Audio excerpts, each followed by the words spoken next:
do this. Welcome to episode of the OPTC podcast. I'm here, as always, with Junior, Coach Mike Jr. Also here with Seth. Yeah. Coach Seth, brand new Coach Seth. We are here today. We're excited about Seth. We're excited about introducing him to the world. And we're excited just to get to know him a little bit and give you guys the chance to see him, to know him, to hear a little bit about him and why he's such a good fit here at OPTC. So, Seth, psyched to have you on the podcast for the first time, brother. Dude, I'm happy. I'm excited. It's going to be fun. Yeah, it's going to be a good time. I mean, just as starters go, like we want to know just more about you. Like how did you grow up? Where did you grow up? What's the background on Seth? Yeah. Grew up in Kalamazoo, moved there in 5th grade from Marshall. Kind of had to restart all my friends there in 5th grade. Made some really great friends. I still talk to a lot of like my high school friends from there. Was playing football, soccer at the time, both at the same time. Played soccer for about 8 years, and then football for another 4 years during soccer. Right before high school in 7th grade, got diagnosed with Crohn's disease. That was like kind of a 4-month process of trying to figure out like what was going on with me. During that span, lost 40 pounds in like about 3 months, multiple hospital visits, overnight hospital visit. At one point, remember taking like 12 medications in one night for about a week, and then finally found a medicine that worked for me. Now on that medicine for 10 years now. And so I kind of had to start from ground zero after that. Went back into soccer right after that, but was going to a CrossFit gym in Kalamazoo, CrossFit AZO, where my uncle was a coach, and he wanted me to try out Olympic weightlifting in my freshman year of high school, and I tried it and ended up falling in love with it. And that's where I kind of found my passion for exercise and coaching and like just kind of being connected in that community. And so I did weightlifting for about 5 years, had a blast with it, went to 3 different national events, was a state record holder for my weight class and the weight I lifted. Yeah, and just had a blast with it. It was a really fun community to work with. I just feel like you don't really get that with many other communities like weightlifting because it is such a small community. But yeah, and then came to Grand Valley started as a nursing major, transferred to AT, and then finally decided on exercise science. Just kind of see where that would take me. And then I met you guys and the rest is history. So, yeah. Rest is history is right. Dude, that's awesome. I appreciate all the overview. That's awesome. So when you were growing up, like playing soccer, doing all that stuff, how old were you, did you say, when you started like get that diagnosis for Crohn's disease and we're going through that whole treatment process? Yeah. So it was 7th grade. So it was 2016, I want to say. Kind of the end of that in the spring area of 2016, because I was just wrapping up 7th grade. I ended up having to miss like most of that second half of the school year because of that. So that first month when I really got sick, I pretty much didn't go to school, and then started getting a little bit better and would do like half days at school. So like either I would go in the morning or in the afternoon and then just go home because I was so tired and I wasn't hungry. I was never hungry. Tried doing liquid diets. That didn't work. So I was always super tired or in pain and going on with something or going to the hospital or something like that. But yeah, it was 2016 is when that kind of all started happening. So yeah. Dang. And then like being in 7th grade, that's like a brutal time for all that kind of stuff to be happening. Not just physically, but like even like school-wise, socially. It's like, well, I'd like to be friends with Seth, but I never see him because he's always in the hospital. And it's like, dang, that's tough, dude. Yeah. No, what was that luckily like for you just from a social standpoint?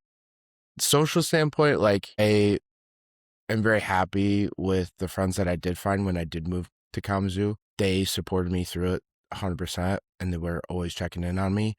When I was at school, all of my friends would come up to me and be like, hey, how are you doing? Like, are you doing well? Like, what's going on? I'm very thankful for my teachers during that time too, because they understood what was going on and they didn't try to push me into just doing school, and like they accepted like what was going on with me and made sure that I was doing well and wasn't worried about the school side of things.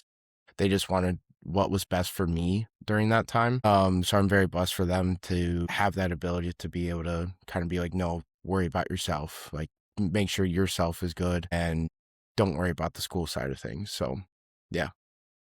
It's huge. It's really Yeah. huge. Yeah. For, I guess, another question for me in that kind of phase of life is how, like, once your symptoms started to kind of be levelized and like you had all of like your diagnosis figured out, your medication kind of figured out, what was the process of you getting back into sports?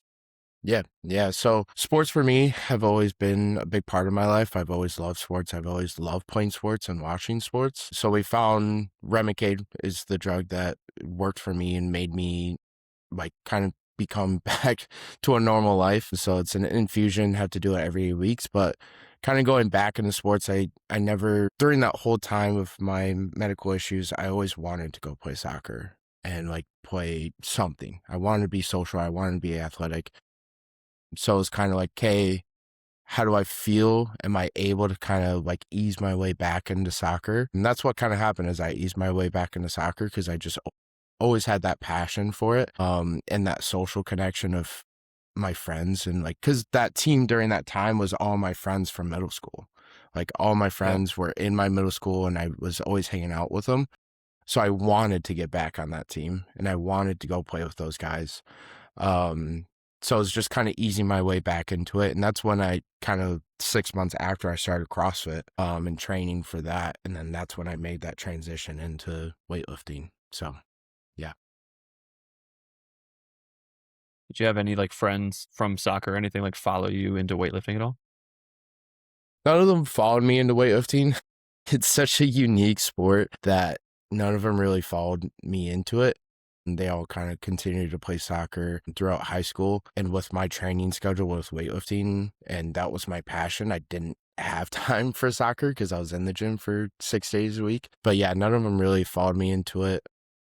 I think a couple of my friends tried it, but they never really continued with it. For sure. Junior, what do you got for the man? Yeah. So going back like a little bit, I'm just very thankful that it sounds like you grew up with like a very good support system with like teachers, family, friends. And I mean, it definitely shows like from the time that I've known you, it shows that you were like, had that growing up because you genuinely, it's obvious to see that you genuinely care for like the people around you, like both coworkers, friends, like the athletes and whatnot. So kind of going off of that, like, kind of more to your college days now. When did you ever have a time where, or I guess what was the time in your life where you kind of decided, like, yeah, I think this exercise, like kind of strength and conditioning route is going to be right for me? Because I had the same thing. Like Yeah. I started PA, and I didn't like Yep. that. Then I went to for AT, didn't like that. But then eventually, yeah, obviously ended up here. So I'm just kind of interested to see how that journey and how that like thought process was for you. Yeah, for sure. Kind of started back in high school, my junior, senior year when COVID happened. At the time, my uncle was always back in our weightlifting area, like coaching us every day. He was there coaching us. Then COVID happened and they had to let some coaches go. So he had to kind of transition into a more CrossFit coach. And I was kind of the only one back in the weightlifting area that knew the technique side of things and how to help people. So that's where it kind of started with coaching. I was able to help, some of the adults, some of the high school athletes, like learn how to Olympic weightlift. And that was like a huge turning point for me in my, like, what I wanted to do with my life because I was seeing how it was helping people and like improving their lifting and improving their lives. And that's where I kind of fell in love with it. And that's where I kind of was like, oh, I want to go into nursing. I want to help people. I want to be able to like change people's lives. And then I got into college. I was like, okay, that's not the only route to be able to help people. And I've always loved, athletes and working with athletes. So that's when I went to kind of AT, but then made the transition to exercise science because I've always wanted to help athletes. Ever since COVID happened, I was back there kind of by myself coaching. I found that passion for helping people. And it was just kind of shape shifting of like, hey, what age group do I really want to work with? And that's kind of the high school athlete route that I wanted to go to in college and just being able to change those people's lives and improve their lives on how they want to shape it. So that's kind of where I made that transition of coaching. Was COVID happened and it changed a lot of things, but for me, it changed for the better because I kind of found my passion. Totally. Yeah. No, that's Yeah. that's awesome. I didn't even know that you really did any prior coaching to that. So yeah, that definitely Yeah. makes sense how you kind of ended up in this realm, so to speak, of exercise science.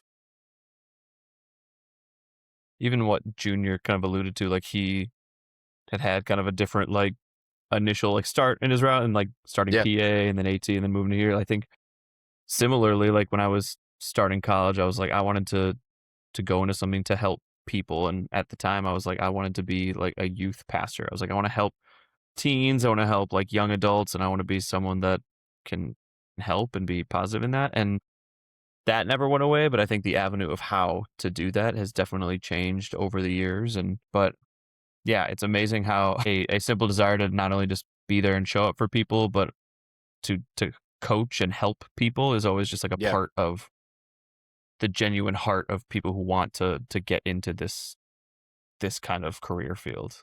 It's unique, Yeah. And but it's it's, also like you see the same kind of attributes in the similar type of people. yeah. And like that passion of like, I think in high school is more of a thing of like, I learned that there's too many high school athletes that quit their sport because of a bad coach.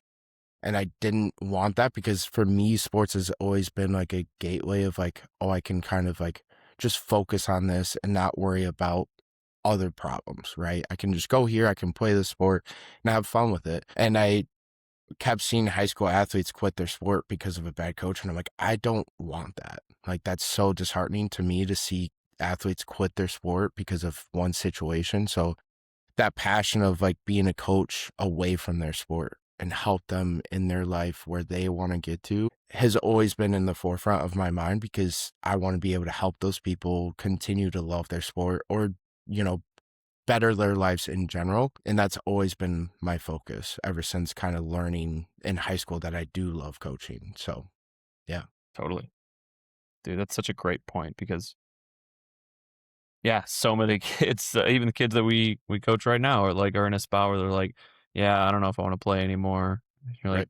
dang, that stinks. Like the experience that they were here for, like the reason they started here is so that they could dedicate so much time, effort, energy, and commitment to that sport that now they're just indifferent about because they've had bad sport coach experience. And that's it's devastating. But I think Yeah. to your point, like to be an outlet, be a different kind of coach that's like, even if you don't play sports, like the lessons that you're going to learn from a place like this and from a coach like you or like us ideally would be you can do things not just in pursuit of one goal. Like you can do all these things. They're going to teach you different lessons and you're going to learn more about yourself as a person than you will as an athlete. And I 100%. think that the ability to kind of channel and focus that is what makes such a good coach. And what I think definitely the two of you do on a daily basis. And I think that that's massive. For sure. So my next question was more about like kind of the weightlifting side of things for you. Like that's because it's such a sport and such a unique like small circle of like people that like Yeah. do it. Give Yeah. us a little insight into I guess both what a day in the life of a like a weightlifting practice would be and then maybe a day in the life of like what a competition would look like. Yeah, yeah. So very different. I've never experienced a sport quite like the training that you would have to do for the sport to really, depending on where you want to get. So from the day-to-day basis, high school, like Monday through Saturday, I would work out for 2 hours. I would work on my snatch, like snatch technique, clean and jerk technique, and then probably go into like some accessory lifting just for strength. But every single day, Monday through Saturday, I was in there for 2 hours lifting. Typically, my blocks were 6 to 8 weeks for a program. And then I would usually like do a rep, 1 rep max for snatch and clean and jerk or back squat, front squat, like whatever we were kind of focusing on for that block, I would max out and then kind of start a new block. But even after that 6 to 8 weeks, I would go into like a competition. So I was going to Detroit like almost every single month for a competition. the suburbs there. Would go to Chicago sometimes. I would come up here to Grand Rapids, just kind of all over the place. And you find that community, even though you're kind of going everywhere, you're in that same age group, you're in that same weight class. So you kind of meet everyone and create that community with everyone during that time. But yeah, with high school training, it was 6 days a week, 2 hours, no matter what. And you're sure I'm taking a little bit longer breaks than like your normal lifting style, but I'm there working out the whole time. And even before like big competitions, I would do 2 a day. So I would wake up at 5 a.m., go to the gym for an hour and a half, come home, eat a crap ton of food, go to school, and then right after school, go back to the gym and lift some more. So it just depended on what the goal was during that time. And during competition, you have 6 to 10 people in a competition in your weight class. Competitions lasted for about 3 hours long because you get 3 attempts at a snatch, and then you get a break, about 10-15 minute break in between snatch and clean and jerk. And then clean and jerk, you get 3 attempts as well. So it just kind of depended on how big your group was, and also where you were. So like with the competitions, depending on how much you were lifting, depending on where you started.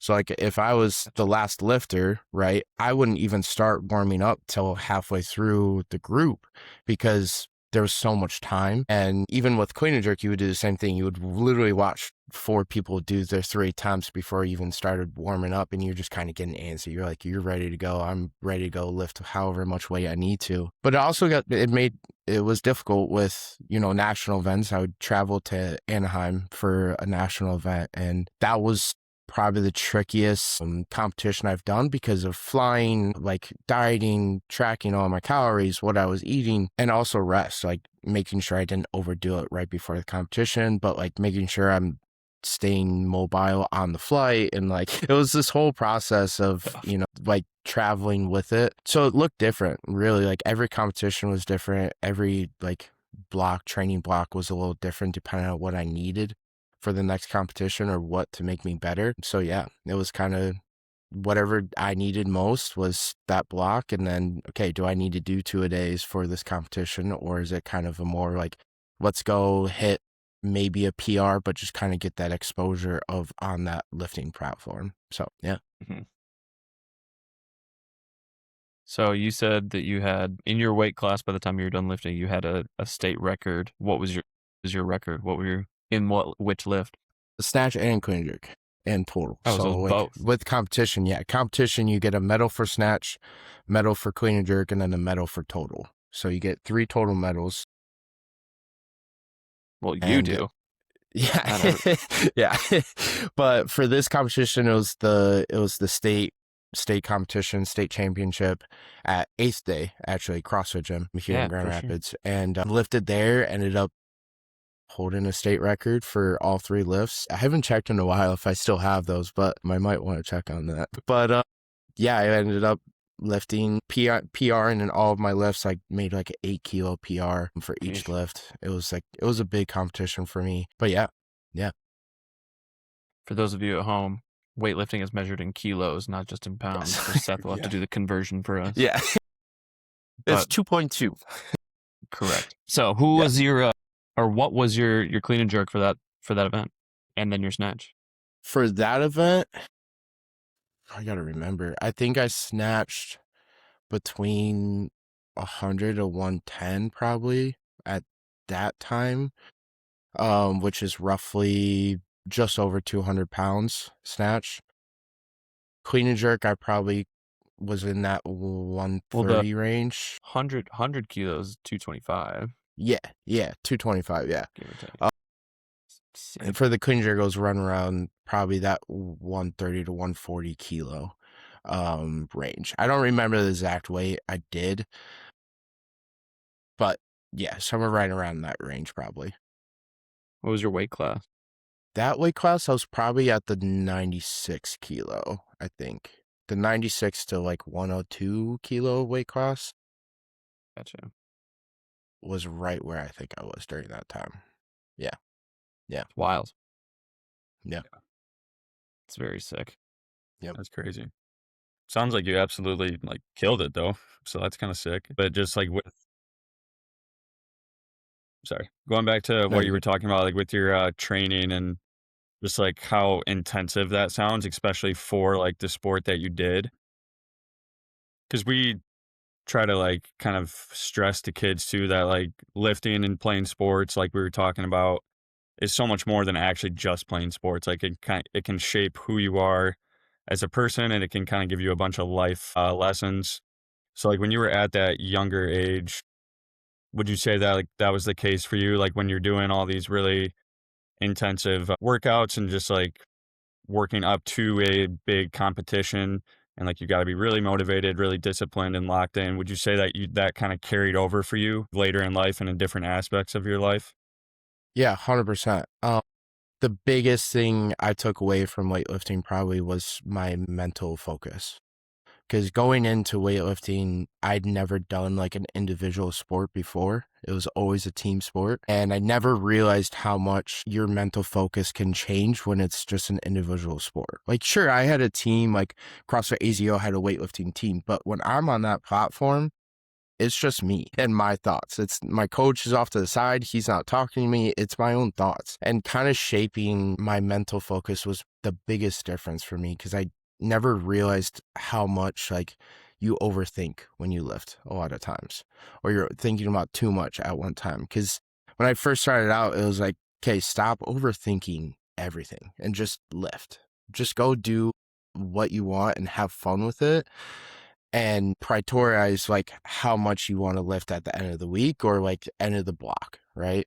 Because during that time, if you just overthink that whole time, you're not going to get the gains that you want or the PR that you want. And that transferred over to even after weightlifting. Like, okay, I have a problem in front of me. How am I going to attack that problem and move on? Like, I'm not going to drag on that problem, because in weightlifting, if you think about your last lift at a competition the whole time, you're not going to make your next lift or the following one, because you're just going to be thinking about that weight from the very first lift, and you're not going to be able to attack that next lift, right? So it's like being able to transfer like your mental focus and being able to be like, okay, just move on.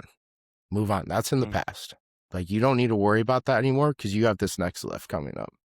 And if you don't get this next lift, then you're not going to be able to hit a PR that you want to hit, right? So it's that whole mental focus of like attack the problem, move on, find the solution, and continue on. And that's the biggest thing I took away from weightlifting, and that I try to transfer over into my day-to-day life and into my coaching life as well. So, yep. There's so much depth of truth to everything you just said, Yeah. especially when it comes to like not just like weight room, like lifting, but like when you're in competition, it's like, especially weightlifting, it's you alone on the platform with weight, and you cannot cheat it. You can't get lucky one day when it comes to weightlifting. Like, you either are demonstrating what you have practiced, what you've worked at, and you're demonstrating your commitment level basically when you're on Mm-hmm. the platform. Like, was I committed to my technique work? Was I committed to my strength work? Was I committed to putting it all together?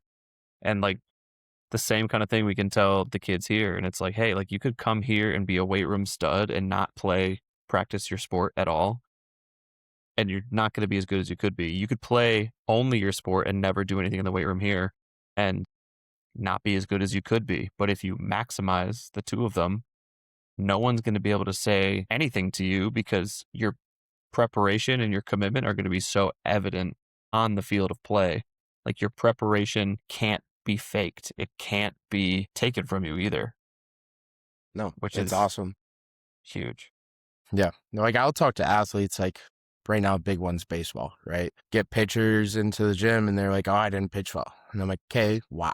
Like, why didn't you pitch well? Like, why do you think that? It's like, okay, how can I shape their mindset into just moving on and figuring out that problem and continuing on and attack that next game, right? Because that game's in the past now. You can't change it. That already happened. But how are you going to attack and plan for this next game? I think is the biggest thing. Had a dude come in yesterday and he was like, yeah, I had a dude home run off me, like dead center field. I was like, well, it's okay. Justin Verlander still gets people to home run off him, and he's Justin Verlander. So like, I Yeah, think it's okay. I think you'll be fine. you'll He's be like, right. yeah, I guess so. I was like, Yeah. just because someone hit a home run off you doesn't mean that you're not going to get scouted or recruited or say that you had a bad game. It's like sometimes it just happens because that's the sport that you play. Yep. Yep. Anybody only ever won, they probably wouldn't be very competitive, you know? Nope. It's that drive. It's that whole like, oh, I made a mistake, but how do I get better? How do I Yeah. improve my game and everything in that aspect? So, Mm-hmm. yeah. Mamba mentality, baby. Yeah. Facts. Junior, what else do you have for the man? So more recently, I'm just curious, what's been like your favorite memory since you started working at the gym? Like, could be the Yeah. funniest moment, could be the most proud moment. It's like, what's something that kind of like pops into your mind?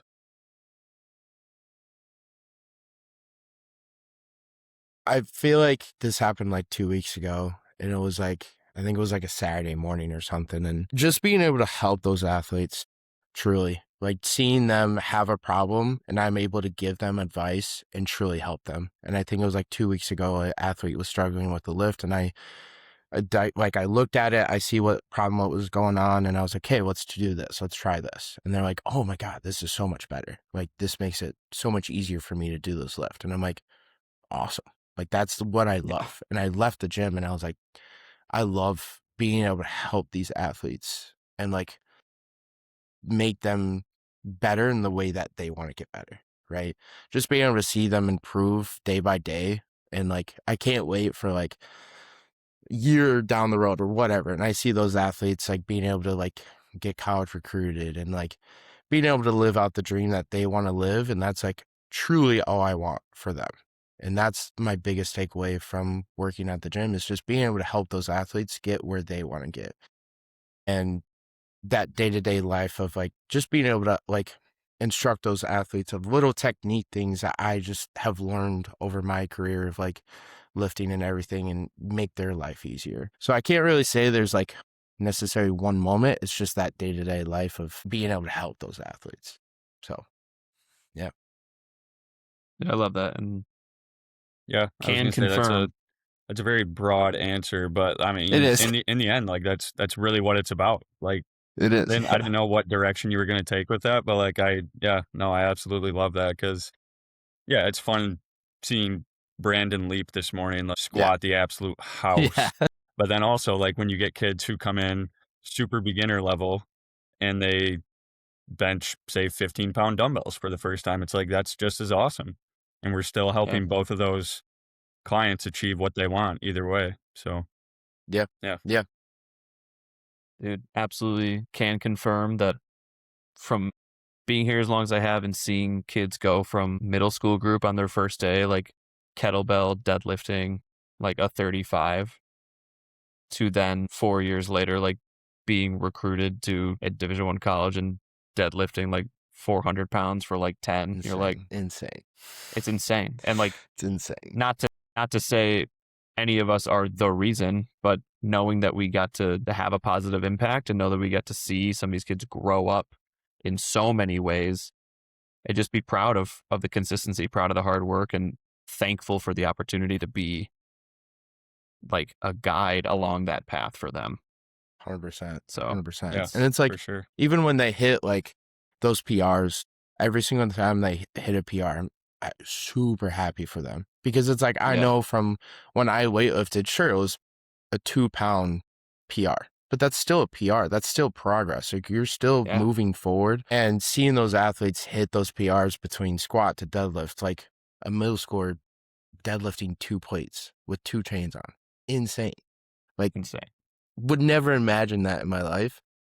Yeah. And it's awesome to see that they have that drive that like I had in high school, right? And they Mhm. want to get better. And that's all I want for them is like to continue to have that drive and to better their lives in the gym, in their sport, just in general, no matter what.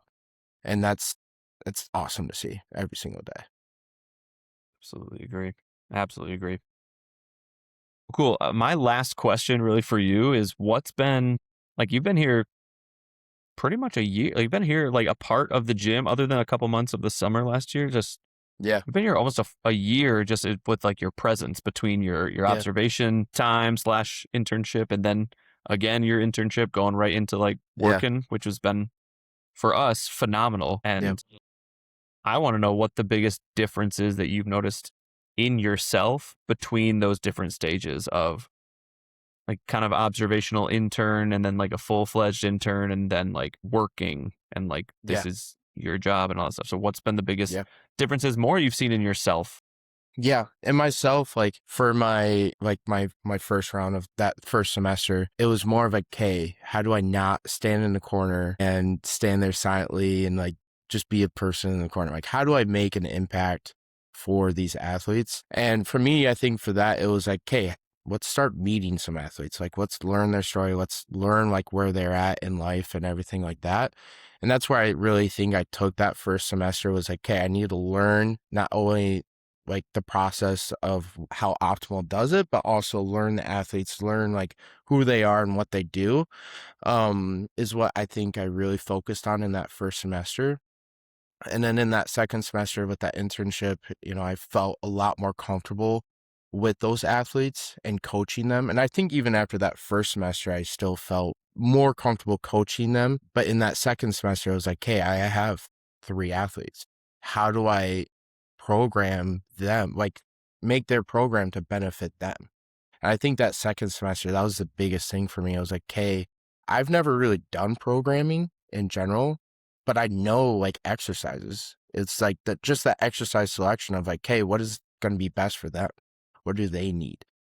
Mm, And just continuing coaching those athletes throughout, and just gaining a more like connection with those athletes and like bettering their lives that's my focus for that second semester, was learning the programming side of things and learning that exercise selection of, hey, this is going to be best for this athlete, but it's not going to be best for this athlete, right? Because every athlete's going to play potentially a different sport, but even if they're in the same sport, they're not going to need the same things as the other mm, one, right? So it's just learning like, okay, this athlete needs this athlete needs more speed, this athlete needs more power, this athlete needs to be lighter on their feet because they already have the power. It's just kind of like figuring out what athletes need in general. And it's awesome because I learn something new every single day that I work and learn something new from those athletes. And it's no day is the same at the gym. Between new programs, between new injuries, between new athletes, it's always changing. And Seriously. it's all part of it. And that's why I love it as well. And now coaching, my focus is, okay, how do I make sure that I'm still learning and mm, improving those athletes and making sure that like I'm giving them the best chance to improve their lives and their like sport, right? And that's where I think I'm kind of starting out with just starting working is, okay, like I need to make sure like, yes, I just graduated. I just did 2 semesters with you guys, like interning, whatever, but like there's still so much changing in the exercise world month by month that like I need to keep up with research. I need to keep up with the best new exercise. Is it actually a good exercise and all that? And just kind of shape shifting my mindset of like continuing to learn, I feel like. Because like in college, like, yes, I'm always learning. But now that I'm graduated, it's like, okay, how do I continue to learn and continue to better my athletes? So mm-hmm, that's kind of how absolutely. I think I'm taking these first couple of months of actually working. It's like, okay, I have the base of like coaching and how to coach. I know the exercises and everything like that, but like there's still so much to learn between exercises to programming to not even just like even just personal life with the athletes and like Yeah. helping them and train, like not necessarily train their focus, but like what is important to them Yeah. in their lives, right? So, and that's where I think I'm kind of trying to take these first few months is like just learning, continuing to learn in general. Mm, love that. Yeah, It's fantastic. Yeah. It's when you get to feel like you're becoming either really competent or like a master of one thing. It's like, wow, there's a whole other side of this that I also can start to kind of pursue. And then when I become a more competent or a master of that, then it's like, wow, let's go back to basics on programming. Let's go back to yeah, basics on execution or biomechanics. yeah, Like there's never enough to know, yeah, but you can still be confident in the fact that after a while, by the time you're at a spot where you're continually seeing yourself growing, your athletes are doing the same. And so you have exactly. to do less of one or the other with them because there's better rapport, there's better training age for them, there's more experience that Mhm. you guys have been going through together, and Yeah. it's proof that this is so much more collaborative than any other kind of industry in the whole world, Yeah. where you're the executor and the client, the member, are really going through it together. So Yeah. Yeah. And that's it's like sweet. fun because at the gym, it's like we don't just like, okay, in high school, I was just weightlifting. I didn't do any Mm-hmm. speed training. I didn't do any like power development stuff. Like, sure, I did power development stuff, but not in the sense that we do at the gym. And it Mm-hmm. was like, okay, there's so many more avenues in this industry that I didn't even know about till I started interning with you guys because I Yeah. only knew one thing in high school. It's like, okay, I'm going to go there. I'm going to weightlift. I'm going to go home and Mash eat. weights. Yeah. Yeah. But there's so much more to the exercise world than I think people really realize. And that's why I want to continue to learn all of that because, like you said, there's so much to learn that, like, yeah, you could master one thing, but then there's 10 more things that you could master down the road and new things Mm-hmm. coming out. And that's why, like, the way we program, I love because there is so many different things that we can do for just one athlete, between power development to speed to strength building to I love doing my mobility and flexibility things with my athletes because I think in high schoolers, they don't get enough of that and they don't realize how important that is too. And just being able to like teach them all these different things in an exercise world. It's not just going to the Y and mashing machines and getting Yeah. a full stack. There's so much more to it, and that's why I love it. Totally. Dude, I love it. Dude, appreciate not only your guys' time, but appreciate just getting to know you better, man. And like not only seeing your history, but seeing your passion, your excitement for all this. And it's not only refreshing, but it's exciting, and I'm fired up by it. And I know that everyone who's going here now, or everyone who has yet to start with us, is going to be super blessed by you and by your passion and your expertise and your knowledge. It's going to be awesome. Yep. I'm I'm excited. fired up. Well, cool. Guys, thanks for joining the podcast. Episode 8 is going to be dropping real quick. So we'll have to get set for episode 9 and see what's coming down the pipe. But thanks for joining, and we'll see you next time. Thank you guys. Peace. Peace.